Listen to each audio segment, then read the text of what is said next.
నమస్తే, నా పేరు వంశీ. ధనత్రయోదశి ప్రత్యేక కార్యక్రమానికి స్వాగతం. ధనత్రయోదశిని ధన్తేరస్ అని కూడా పిలుస్తాం. ఇది దీపావళి పండగలో తొలి రోజు. హిందువులు జరుపుకునే ఓ ముఖ్యమైన పండగ. ఈ రోజున లక్ష్మీదేవి, ధన్వంతరులకు పూజ చేస్తారు. ఎందుకంటే పాలకడలి మదనం నుండి లక్ష్మీదేవితో పాటు అమృత కలశంతో ధన్వంతరి ఆవిర్భవించినట్లు పురాణాల ద్వారా తెలుస్తుంది. ఈ పవిత్ర దినాన కొత్త వస్తువులు, బంగారం, వెండి పాత్రలు మొదలైనవి కొనుగోలు చేయటం శుభప్రదంగా భావిస్తారు. క్షీరసాగర మదనం జరిగినప్పుడు పాలకడల నుంచి లక్ష్మీదేవి ఉద్భవించింది. అందుకే ఈ రోజును ఆమెను ఐశ్వర్య అధిదేవతగా పూజిస్తాము.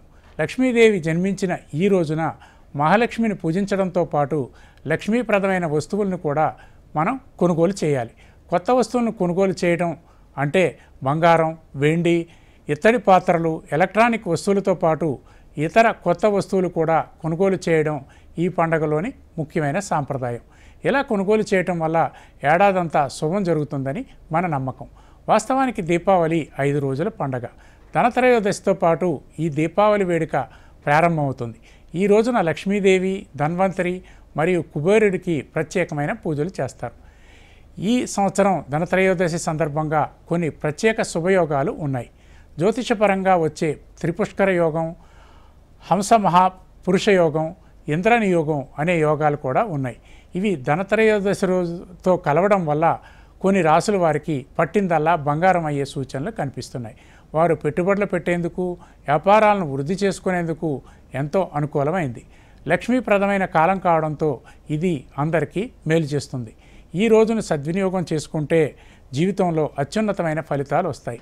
ఇంత విశిష్టమైన ఈ పర్వదినాన్ని ఎలా జరుపుకోవాలి అనే అంశంపై చర్చించడానికి HMTV నలుగురు అతిథుల్ని ఆహ్వానించింది. వారిని పరిచయం చేసుకొని ఈ కార్యక్రమంలోకి వెళ్దాం. ముందుగా రవిశంకర్ గారు, మీరేం చెప్తారు? ఈ యొక్క సంవత్సరం నుంచి వచ్చినప్పటికీ మనకు గురువు అతిచార స్థితిలోకి వెళ్తున్నాడు. రాబోతున్నటువంటి అక్టోబర్ 18వ తారీఖు నుంచి గురువు అతిచారంలోకి వెళ్తున్నాడు. ధనత్రయోదశికి ఎప్పుడైనా సరే వచ్చినప్పటికీ మహాలక్ష్మి భూమండలం మీదకి మొదటిసారిగా అడుగు పెట్టినటువంటి దినం. ఆశ్వీజ మాసాల్లో త్రయోదశి నాడు భూమండలంలోకి రావడం జరిగింది. దానికన్నా ముందు ద్వాదశి రోజు మనకు ముఖ్యంగా వచ్చినప్పటికీ మనకు ఈరోజు కపిలగా అంటే ఏదైతే కామధేనువు ముందుకు రావడం జరిగింది. కామధేనువు మహాలక్ష్మి తర్వాత మనకు ధన్వంతరి అంటే మహాలక్ష్మితో కూడి ధన్వంతరి, కుబేరుడు, అదే విధంగా వచ్చినప్పటికీ ఆయుర్వేదానికి సంబంధమైనటువంటి గ్రంథాలు కూడా భూమండలం మీదకి రాగలిగాయి అన్నమాట. అందుకని ఈ యొక్క త్రయోదశి దినం అనేది చాలా విశిష్టమైనటువంటిది. ముఖ్యంగా ఈ యొక్క రోజు ఎప్పుడైతే భూమండలం మీదకి మహాలక్ష్మి అవుతారో, మహాలక్ష్మి అంటే త్రిగుణాత్మిక స్వరూపం. అంటే త్రిగుణాత్మిక స్వరూపంలో మనకు ముఖ్యంగా అమ్మవారు ప్రతిరూపాలు మనకు చూసినట్లయితే మనకు దుర్గా, సరస్వతి, దాంతోపాటు మహాలక్ష్మి స్వరూపాలు 3 కలిసి త్రిగుణాత్మక రూపాలు. అదేవిధంగా 13 సంవత్సరాలు కలిగినటువంటి స్త్రీని మనం మహాలక్ష్మి అని చెప్పి కూడా పిలుస్తాం. అదే మహాలక్ష్మి అని చెప్పి మనకు శాస్త్రంలో లలితా సహస్రనామ పారాయణంలో కూడా ఉంటుంది అన్నమాట, మహాలక్ష్మి అని చెప్పేసి. దాని యొక్క మూలార్థం అదే విధంగా ఉంటుంది. అదే విధంగా వచ్చినప్పటికీ కామేశ్వరి ప్రతిస్వరూపం. అదే విధంగా లక్ష్మి అనేది వచ్చినప్పటికీ అలక్ష్మిని పారదోలటానికి, మనస్సులో ఉండేటువంటి వికారాలను దూరం చేసి మానసికమైనటువంటి ప్రశాంతతని, అదేవిధంగా జీవితంలో ఉన్నతమైనటువంటి స్థిరత్వాన్ని ఇవ్వడానికి కూడా మూలాధారంగా ఉంటుంది లక్ష్మి ఎప్పుడైతే మన మనస్సులో చేరుతుంటుందో మనస్సంతా వికాసంగా కూడా ఉంటుంది. ఇప్పుడు ఈ యొక్క సంవత్సరంలో మనం గమనించినట్లయితే ఈ యొక్క సంవత్సరం ఉన్న విశిష్టత వచ్చినప్పటికీ బంగారం విశేషమైనటువంటి ధరకి పలకటం అనేది ఒక విశేషమైనటువంటి ధర. ఈ యొక్క ధర పలకటానికి ముఖ్యంగా లక్ష్మీ అమ్మవారే మూల బిందువుగా కూడా చెప్పడం జరుగుతుంది. ఎందుకంటే లక్ష్మీ అమ్మగారి ప్రీతిప్రాత్రమైనటువంటి వస్తువుల్లో వచ్చినప్పటికీ మనకు బంగారం, వెండి, అదేవిధంగా సుగంధ ద్రవ్యాలు, రాగి లాంటి వస్తువులు కూడా విపరీతమైనటువంటి ధరలు అనేవి పలుకుతూ ఉన్నాయి. ఈ యొక్క మహాలక్ష్మి స్వరూపమైనటువంటి అమ్మవారిని ముఖ్యంగా త్రయోదశి ఈ యొక్క పండుగ అంటే దీపావళి అనేది 1 రోజు 2 రోజులు చేసుకున్నటువంటి పండుగ కాదు. ఇది 5 రోజుల పండుగ. ద్వాదశి నుంచి మనకు మొదలవుతుంది. అంటే ముఖ్యంగా మనకు కపిల గోవిని పూజించడం అనేది మనకు ఎప్పుడైతే ద్వాదశి ఆశ్వీజ ద్వాదశి త్రయోదశి రోజు అమ్మవారిని ముఖ్యంగా ప్రదోష కాలంలో చేసేటువంటి పూజ అనేది విశిష్టమైనటువంటిది. ప్రదోష కాలంలో మనకు వృషభ లగ్నంలో స్థిర లగ్నంలో చేసేటువంటి పూజ చాలా ముఖ్యమైనటువంటిది. స్థిర లగ్నంలో వృషభ లగ్నం అనేది ఉపయుక్తమైనటువంటి లగ్నం. ప్రదోషకాల సమయానికి 7:29 తర్వాత మనకు యొక్క లగ్నం అనేది మొదలవుతున్నది. గురువు చాలా అత్యున్నతమైనటువంటి బలంలో ఉన్నాడు వృషభ లగ్నానికి. శంకరమంచి శివ గారు, ధనత్రయోదశి విశిష్టత ఏంటి? ఈసారి ఏ సమయం నుండి ఏ సమయం వరకు ధనత్రయోదశి ఉంది? ఏ సమయంలో లక్ష్మీ పూజ చేసుకుంటే మంచిది? ఇక్కడ ముందుగా సభ్యులందరికీ నమస్కారం. ధనత్రయోదశి, ఆశ్వయుజ బహుళ త్రయోదశి, ధనత్రయోదశి. మనకి ధనత్రయోదశి నాడు ప్రధానంగా శాస్త్రంలో ఏం చెప్పారంటే, అపమృత్యు దోషాన్ని తొలగించేందుకు దీపాన్ని వెలిగించమన్నారు. అంటే మృత్యువు రెండు విధాలుగా ఉంటుంది, అకాల మృత్యువు, సకాల మృత్యువు. సకాల మృత్యువు అంటే ఆ ఆయుర్దాయం ఎంతైతే నిర్దేశించబడిందో జ్యోతిష్ శాస్త్రంలో, జీవాదేహ గణితంలో ఎంతైతే నిర్దేశించబడిందో అంత ఆయుర్దాయము జీవించిన తరువాత మరణాన్ని పొందడము సకాల మృత్యువు. ఇక అకాల మృత్యువు అంటే ఈ ఆయుర్దాయం లోపలే, నిర్ణయించినటువంటి ఆయుర్దాయం లోపలే మనకి ఏదైనా జరిగి, ఇబ్బంది జరిగి ఆ ప్రాణాన్ని కోల్పోవడాన్ని అకాల మృత్యువు అని అంటారు. ఈ అకాల మృత్యు భయాలను పోగొట్టేది ఈ ధనత్రయోదశి. శాస్త్రంలో ఏం చెప్తున్నారంటే, కార్తీకస్య సితే పక్షే త్రయోదశ్యాం నిశాముఖే యమదీపం బహిర్దద్య అపమృత్యుర్వినశ్యతి. ఈ యమప్రీతిగా దీపాన్ని వెలిగించాలట ఈ ఆశ్వయుజ శుద్ధ త్రయోదశి నాడు. అలా చేస్తే ఏమవుతుంది, దీనివల్ల అపమృత్యువు నశిస్తుంది అని స్కాంద పురాణంలో ఈ విధంగా చెప్పారు. అది ఏ విధంగా వెలిగించాలి, యముణ్ణి ఏ విధంగా ఆరాధించాలి అని అంటే, యమాయ ధర్మరాజాయ మృత్యవే చాంతకాయ చ వైవస్వతాయ కాలాయ సర్వభూత క్షయాయ చ ఔదుంబరాయ దద్నాయ నీలాయ పరమేష్ఠినే వృకోదరాయ చిత్రాయ చిత్రగుప్తాయ వై నమః నరకాయ ప్రదాతవోః దీప సంపూజ్య దేవత. ఇది ఈ విధంగా ఆ యమధర్మరాజుని మనం మనస్ఫూర్తిగా నమస్కరించి దక్షిణ దిక్కుగా దీపాన్ని వెలిగించినట్లయితే మనకి ఆ అపమృత్యు దోషాలు తొలగుతాయి. ఇక ఇంకొక పరమార్థం కూడా ఉంది. ఇక్కడ పితృదేవతలు ఈ రోజున తిరిగి వస్తారు, భూలోకానికి తిరిగి వస్తారని, అంటే మన ఇంటి ముందు వస్తారని, వారికి దారి చూపే విధంగా మనము ఈ దీపాలని వెలిగించాలనేది కూడా ఈ శాస్త్రంలో తెలియజేస్తుంది. అలాగే ఈ ఇందాక అనుకున్నట్టుగానే దీపావళి 5 రోజుల పండుగ. ఈ 5 రోజుల్లో ప్రప్రథమమైనది ధనత్రయోదశి. ఈ ధనత్రయోదశి ఇక్కడ మనకి 18వ తారీఖున ప్రారంభమవుతోంది. 18వ తారీఖు ధనత్రయోదశి, 19 నరక చతుర్దశి, 20వ తారీఖు దీపావళి అమావాస్య. ఇక్కడ విశేషం ఏంటంటే 21 కూడా దీపావళి, అంటే 21 కూడా మనకి అమావాస్య ఉన్నది, కానీ 20వ తారీఖు ఇక్కడ పండుగ నిర్ణయంలో 20వ తారీఖు చేశారు. అలాగే ఇక్కడ కార్తీక శుద్ధ పాడ్యమి, బలిపాడ్యమి, అదేవిధంగా కార్తీక శుద్ధ విధియ, యమ ద్వితీయ.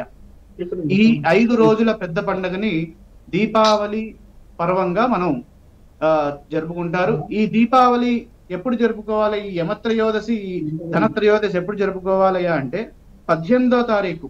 ఇక్కడ విశేషం ఏంటంటే, మనకి ఈ ధనానికి సంబంధించినటువంటి పండుగలు సంవత్సరంలో 2 సార్లు వస్తాయి.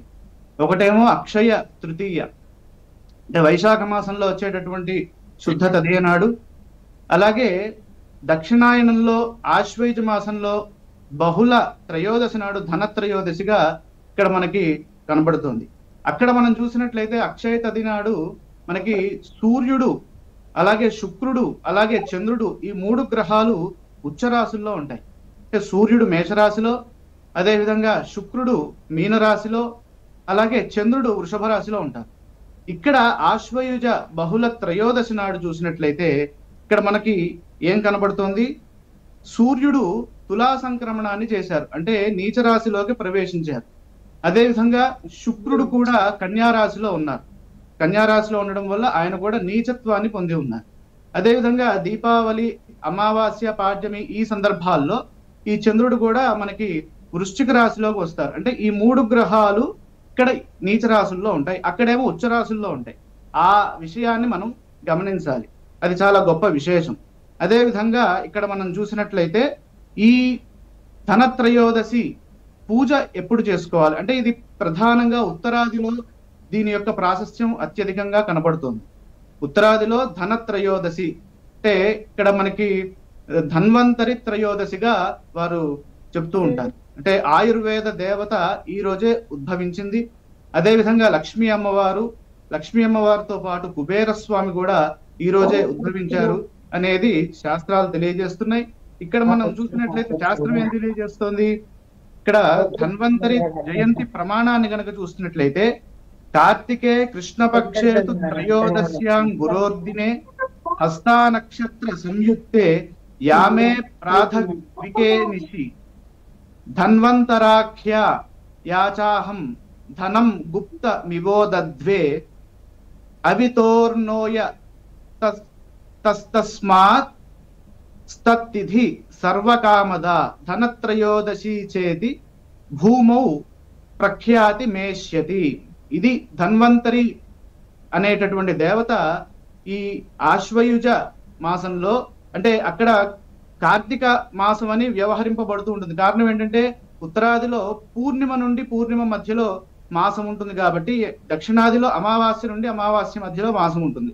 ఇక్కడ కార్తికే కృష్ణపక్షేతు అంటే కార్తీక మాసము, అంటే ఉత్తరాదిలో కార్తీక మాసము కృష్ణపక్షం, దక్షిణాదిలో ఆశ్వయుజ మాసం కృష్ణపక్షం, అలా అన్వయం చేసుకోవాలి. ఇక్కడ ధనత్రయోదశి నాడు ఈ మన ధన్వంతరి దేవత ఉద్భవించారు. ఆయన ఏ విధంగా ఉద్భవించారు, ఇది ధన్వంతరి దేవత యొక్క మంత్రం, ఇది శ్లోకము ఒకసారి చెప్పేస్తే మధ్యలో ఆపకూడదు. శంఖం చక్రం జలూకాం దమృత ఘటాం చాపి దోర్భి చతుర్భి, అంటే శంఖము చక్రము జలూకము, జలగ ఒక చేతిలో జలగ ఒక చేతిలో అమృత ఘటం, ఈ రెండింటిని పట్టుకొని ఆ ధన్వంతరి దేవత ఉద్భవించినటువంటి గొప్ప పుణ్య దినము.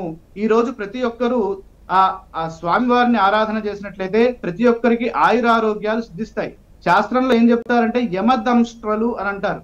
ఈ దక్షిణాయనంలో వచ్చేటటువంటి ఈ కార్తీక మాసం నుండి వచ్చేటటువంటి కాలాన్ని యమదంష్ట్ర కాలంగా వివరింపబడుతూ ఉంటుంది. అంటే చలికాలం ప్రారంభమయ్యేటటువంటి కాలం. కాబట్టి ఈ కాలంలో ప్రతి ఒక్కరికి కావాల్సింది ఏంటి, ఆరోగ్యం కావాలి. ఆరోగ్యం కొరకు ఈ ధన్వంతరి దేవత ఆరాధన ఈ ధనత్రయోదశి నాడు కనుక చేసినట్లయితే విశేషమైనటువంటి ఆరోగ్య సిద్ధి కలుగుతుంది. ఏ విధంగా ఆరాధన చేయాలయ్యా అంటే వాసుదేవాయ విద్మహే సుధాహస్తాయ ధీమహి తన్నో ధన్వంతరి ప్రచోదయాత్.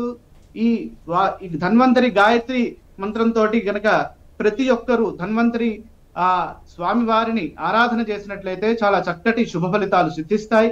అదేవిధంగా ఈ రోజు నుంచి ప్రతి ఒక్కరూ 5 రోజుల పాటు వరుసగా ఈ అవలిని అంటే దీపాల వరుసని గనక పేర్చినట్లయితే చాలా చక్కని ఫలితాలు వస్తాయి. అలాగే ఇంకొక ప్రశ్న అడిగారు ఇందాక, ఇక్కడ ఏ సమయంలో పూజ చేయాలయా అని. ఇక్కడ శాస్త్రంలో ఏం చెప్పారంటే ప్రత్యేకంగా సూర్యాస్తమయమైన తర్వాత, అంటే సహజంగా ఈ ధనత్రయోదశి ఎప్పుడు వస్తుంది, తులా రాశిలోకి సూర్యుడు ప్రవేశించిన తర్వాత ధనత్రయోదశి వస్తుంది. కాబట్టి సూర్యాస్తమయం ఎప్పుడవుతుంది, మేష లగ్నము సూర్య అస్తమయ లగ్నం అవుతూ ఉంటుంది. కాబట్టి మేష లగ్నము అయిన తర్వాత శుక్ర లగ్నమైనటువంటి వృషభ లగ్నంలో గనక ఈ పూజ గనక చేసినట్లయితే చాలా విశేషమైనటువంటి ఫలితాలు వస్తాయి. అలాగే త్రయోదశి తిథికి జయతిథి అని పేరు. ఈ జయతిథి నాడు అంటే అక్కడ విశ్వాసం, ఉత్తర భారతదేశంలో ఉన్నటువంటి విశ్వాసం ఏంటంటే ఏదైనా ఒక వస్తువు కొంటే అది జయాన్ని ఇచ్చే విధంగా మనకి ఫలితాన్ని ఇస్తుంది అని మనకి అక్కడ విశ్వాసం ఉన్నది. శాస్త్రంలో ఈ రోజు బంగారం కొనమని గాని చేయమని గాని ఎక్కడ లేదు. విశ్వాసము ఆచార సాంప్రదాయాలు మనం గౌరవించాలి. ఆ రకంగా చూసినప్పుడు ఉత్తరాదిలో జయతిథి నాడు చేసినటువంటి ఆ పని ఏదైనా సరే అది జయాన్ని ఇస్తుందని, ఏదైనా వస్తువు ఇంటికి తెచ్చుకుంటే అది శుభాన్ని ఇస్తుందని ఉంది. కాబట్టి ఆ విధంగా ఈ ధనత్రయోదశి నాడు సాయంకాలము సుమారు 7:15 నుంచి 8:15 మధ్యలో గనక ఆ పూజ చేసినట్లయితే విశేషమైన ఫలితాలు వస్తాయి. ప్రధానంగా దీప ఆరాధన చేయాలి.